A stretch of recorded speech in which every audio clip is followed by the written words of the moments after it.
अत्यंत वेदनादायी घटना आज घडलेली आहे.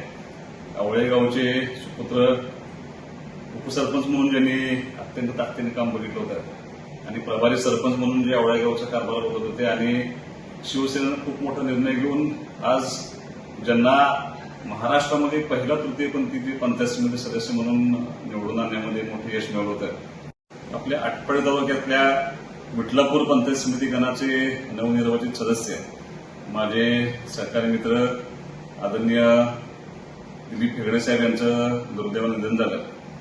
त्यांना देव म्हणायचे, पण खऱ्या अर्थानं एक देव आपल्यातून आज निघून गेलाय. खूप मोठं नुकसान या तालुक्याचं शिवसेना पक्षातून किंवा माझं व्यक्तिगत झालं असं म्हणलं तरी वाव होणार नाही.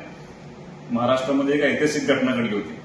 दिलीप हेगडेंसारखा एक तृतीयपंथी पंचायत समितीला 2500 मताच्या फरकाने विजय झाला होता, पण खूप अल्पावधीत त्यांना ते पंचायत समिती सदस्यपद त्यांनी त्या ठिकाणी काम करण्यासाठी त्यांना मिळाले. 10 दिवसापूर्वी त्यांची माझी भेट झाली होती. आम्ही त्यांचा सत्कार केला होता आणि प्रचंड मोठ्या उत्साहानं त्यांनी ह्या पंचायत समितीच्या गणामध्ये किंबहुना तालुक्यामध्ये खूप काम करण्याची इच्छा व्यक्त केली होती. अनेक त्यांच्या कल्पना त्यांनी माझ्यासमोर मांडल्या होत्या आणि मी त्यांना सांगितलं होतं की भाऊ काळजी करू नका, एकत्र राहून आपण खूप मोठं काम ह्या आटपाडी तालुक्यासाठी करू. त्यांना खूप मोठी आशा होती, अपेक्षा होती, खूप आनंदात होते. पण दुर्दैवानं काळानं आज झाला गाठला आणि आज देव आपल्यात नाहीत. मी संपूर्ण मतदारसंघाच्या वतीनं, मी संपूर्ण बाबर कुटुंबाच्या वतीनं कैलासवासी दिलीप भाऊ हेगडे यांना भावपूर्ण श्रद्धांजली वाहतो आणि मृतात्म्यास स्थिर शांती लाभावी अशी ईश्वरचरणी प्रार्थना करतो.